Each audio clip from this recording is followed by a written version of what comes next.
አንዱ ግሪን ካርድ ላይ እንግዲህ የተመለከትነው ወይም ከማርች 1 ጀምሮ ተግባራዊ ይሆን ያለው የስሞል ቢዝነስ አድሚኒስትሬሽን ከማርች 1 ጀምሮ በግሪን ካርድ ላይ ያሉ ሰዎች ብድር መውሰድ እንደማይችሉ ገልጿል።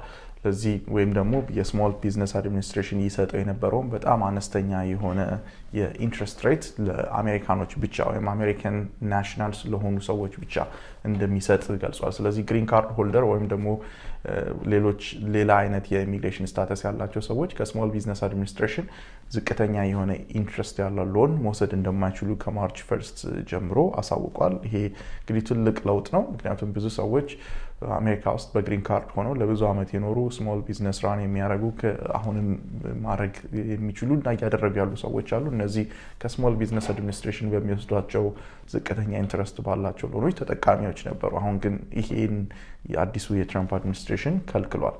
ይሄ አንደኛው ለውጥ ነው። ሁለተኛው በግሪን ካርድ ላይ የምንመለከተው ለውጥ አንድ ሰው ግሪን ካርድ ሆልደር ሆኖ ከአሜሪካ ውስጥ ሲወጣና ሲገባ ባዮሜትሪክስ ሁሌ እንዲወሰድ ዲኤችኤስ አዟል። ስለዚህ ኢንትሪ ኤንድ ኤግዚት ሁሉ ጊዜ ሬጂስተርድ ይሆናል፣ ባዮሜትሪክስ ይወሰዳል። ከዚህ በፊት ጀስት ግሪን ካርድ ያለው ሰው እንደ ሲቲዝን እንዳለው ሰው በቀላሉ የሚገባበትና የሚወጣበት ሁኔታ ነበር። አሁን ግን ባዮሜትሪክሱን በየጊዜው እየወሰዱ ኤኒ አዘር ወንጀል ካለው ባክግራውንድ የበለጠ ኢንቨስቲጌሽን የሚያስፈልጋቸው ፔንዲንግ ኬዞች ካሉበት የግሪን ካርድ ሆልደር የሆነ ሰው ሊታሰር ይችላል ሲገባና ሲወጣ ማለት ነው። የዚህ የባክግራውንድ የመውሰዱ ዓላማ ፔንዲንግ ክሪሚናል ኬዝ ያላቸው ሰዎች ፍላግ ያደርግባቸዋል የባክግራውንድ ቼክ ላይ ማለት ነው፣ ባዮሜትሪክስ ሲወሰድባቸው። ስለዚህ ዲኤችኤስ ሪሙቫል ፕሮሲዲንግ ላይ ሊያስቀምጣቸው ይችላል። ይሄ ነው አንዱ ሲግኒፊካንስ የባዮሜትሪክስ መውሰድ ማለት ነው። ሁለተኛ ወደ ሀገራቸው ለምሳሌ በግሪን ካርድ ላይ ያሉ ግን አሳይለም ላይ ያሉ ሰዎች ከሆኑ ለምሳሌ ማለትም ከአሳይለም ተነስተው ግሪን ካርድ ያገኙ ሰዎች ወደ ሀገራቸው ሲሄድ ይሄ ትልቅ ፕሮብሌም ሊፈጥርባቸው ይችላል። አሁን ላይ ባዮሜትሪክስ መውሰድ ኢዘር ሲገቡ ሊታሰሩ ይችላሉ። ፍሪቭለስ አሳይለም አስገብተው ግሪን ካርድ አግኝተው ወደ ሀገራቸው ሄዳቸዋል፣ ስለዚህ ውሸት ነበር አሳይለማቸው የሚል ምክንያት ሊሰጥ ይችላል ዲኤችኤስ። ኦር በኋላ ላይ ለናቹራላይዜሽን ፋይል ሲያደርጉ N400 ለሲቲዝንሺፕ ፋይል ሲያደርጉ ይሄ ፍላግ ሊያደርግባቸው ይችላል። ሂስትሪው ሊቀመጥ ይችላል ማለት ነው። ወደ ሀገራቸው መሄዳቸውን ባዮሜትሪክሳቸውን ሊያመለክት ይችላል። በቀላሉ ይሄን መደበቅ የማይቻልበት ሁኔታ ይፈጥራል ማለት ነው። እንግዲህ ሶስተኛ በግሪን ካርድ ሂደት ውስጥ የምንመለከተው ግሪን ካርድ ፋይል ያደረጉ ከሪፊጂ ስታተስ ለምሳሌ በዌልካም ኮርስ የመጡ በብዙ ሺህ የሚቆጠሩ በተለያዩ የአሜሪካ ክፍሎች ውስጥ የሚኖሩ ኢትዮጵያንም ኤርትራውያንም ወርድ ሶማሌዎችም አሉ። እነዚህ አሁን ኢንክሉዲንግ ሌሎች ዜጎች ማለት ነው ለግሪን ካርድ ፋይል ካደረጉ በኋላ ድጋሚ ለኢንተርቪው እየተጠሩ ነው። በእንደዚህ ኢንተርቪው ማሰር እንደሚችል ዲኤችኤስ ለአይስ ኦፊሰሮች ባስተላለፈው ሚሞር ገልጿል። በዚህ ሚሞራንደም ላይ እንደገለጸው ዲኤችኤስ under the custody of DHS አንድ ሰው 1 ዓመት ሲሞላው እና ሪፊጂ ላይ ብቻ ካለ በዲኤችኤስ ከስተዲ ውስጥ ሆኖ ድጋሚ ኬዙ ሪቪው ሊደረግለት ኢንተርቪው ሊደረግለት ይችላል ይላል። ስለዚህ ይሄ ከስተዲ የሚለውን ዲኤችኤስ ኢንተርፕሬት ያደረገው ማሰር ይችላል በሚል ነው። ሚኒሶታ ላይ ፍርድ ቤቶች ይሄን ሪጀክት እያደረጉት ነው፣ ግን ፋይናል የሆነ ዲሲሽን አላገኘም እስካሁን ይሄ ኢንተርፕሪቴሽን። ስለዚህ ይሄ ሲግኒፊካንት ለውጥ ነው ማለት ነው። ምናልባት አራተኛው ለኢምፕሎይመንት ቤዝድ ግሪን ካርድ አፕሊካንቶች የሚመለከት ነው። ከዚህ በፊት የነበረውን የፕሪሚየም ፕሮሰሲንግ አሁን ደብል አድርጎታል። አንድ ሰው የኢምፕሎይመንት ቤዝድ ግሪን ካርድ ፕሮሰስ ለማድረግ ካሰበና ይሄን ደግሞ በ30 ቀን ውስጥ ዩኤስሲአይኤስ ፕሮሰስ እንዲያደርግለት ከፈለገ ከዚህ በፊት የሚከፍለው 1500 አካባቢ ብር ነበር፣ አሁን ዶላር ነበር። አሁን ግን ወደ 3000 ብር ኦልሞስት 3000 ብር አድርሶታል።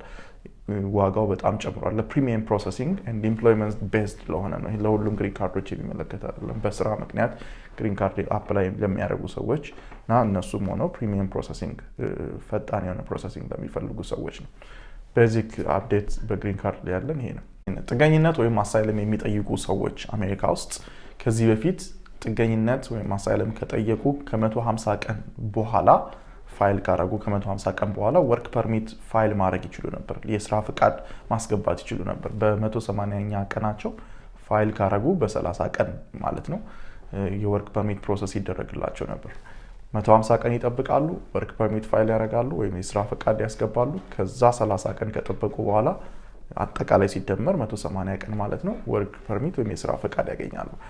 ፌብሩዋሪ 20 2026 ላይ ዲኤችኤስ አዲስ ህግ እንደሚያወጣ ገልጾ ድራፍቱን ለፐብሊክ ኮሜንት ይፋ አድርጓል። ይሄ የፐብሊክ ኮሜንት 60 ቀን የሚጠናቀቀው ኤፕሪል 24 2026 ነው።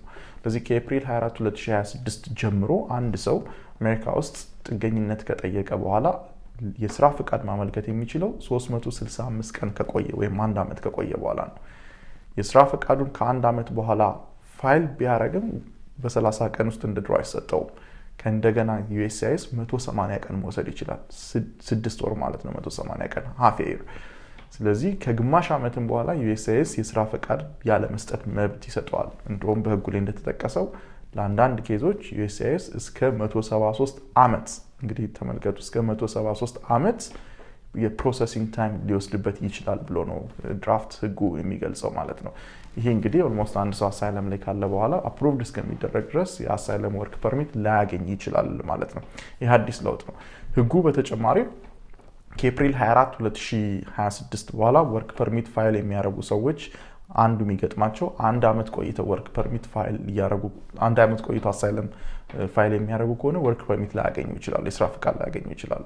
1 ዓመት ቆይቶ እንደምታውቁት አሳይለም የሚጠይቁ ሰዎች አሜሪካ ውስጥ ከገቡ በ1 ዓመት ውስጥ የጥገኝነት ጥያቄ ማቅረብ አለባቸው within 1 year በ1 ዓመት ውስጥ። ከ1 ዓመት ካለፋቸው በኋላ ግን ሌሎች ተጨማሪ የማስረዳት ሸክም ወይም burden of proof አለባቸው። ለምን 1 ዓመት እንደቆዩ፣ ለምን ወዲያው እንደገቡ በ1 ዓመት ውስጥ አሳይለም ፋይል እንዳላረጉ። አሁን ላይ አንድ ሰው አሳይለም ለመጠየቅ 1 ዓመት ካለፈበት እና ከ1 ዓመት በላይ ቆይቶ ፋይል ካረገ የስራ ፍቃድ አፕሩቭድ እስከሚደረግ አሳይለሙ አያገኝም። በድንበር የገቡ ሰዎች አሳይለማቸውን ፋይል ቢያረጉም የስራ ፍቃድ አያገኙም እስከመቼ በአዲሱ ህግ መሰረት። ከዚህ በተጨማሪ የተለያዩ የአሳይለም ለምሳሌ ወንጀል ያለበት ወይም ደግሞ አሳይለም ባር ሊያረጉ የሚችሉ ኬዞች ያለባቸው ለምሳሌ ፐርሲኪዩሽን ቤዝድ የሆነ ስራ ላይ ከዚህ በፊት የሰሩ ከሆነ ለመንግስት ወታደሮች የሰሩ ከሆነ እነዚህ ወታደሮች በሀገራቸው ውስጥ በፖለቲካ ምክንያት፣ በጀንደር ምክንያት፣ በሃይማኖት ምክንያት ጥቃት ያደረሱ ከሆነ ይሄ ከአሳይለም የሚያስከለክል ተግባር ነው። እነዚህ ውስጥ የነበሩ ሰዎች የስራ ፈቃድ አያገኙም። USCIS የተለያዩ ዲስክሬሽነሪ እርምጃዎችን ሊወስድ ይችላል የስራ ፍቃድ ለመከልከል ከኤፕሪል 24 2026 በኋላ ማለት ነው። ስለዚህ አጠቃላይ ምክራችን 150 ቀን የሚሞላችሁ ሰዎች በአስቸኳይ አሳይለም ወርክ ፐርሚታችሁን ፋይል አድርጉ። ኤክስፓየር ሊያደርግባችሁ 1 ዓመት ወይም 6 ወር የቀራችሁ ሰዎችም እስከሚቃጠል ድረስ አጠብቁ። ከኤፕሪል 24 በፊት ወርክ ፐርሚታችሁን ሪኒው ለማደስ ፋይል እንድታረጉ ነው የምንመክራችሁ። ምክንያቱም ከኤፕሪል 24 በኋላ በአሳይለም ወርክ ፐርሚት ማግኘት እጅግ የሚከብድ አንዳንዴም የማይቻል ሊሆን ይችላል።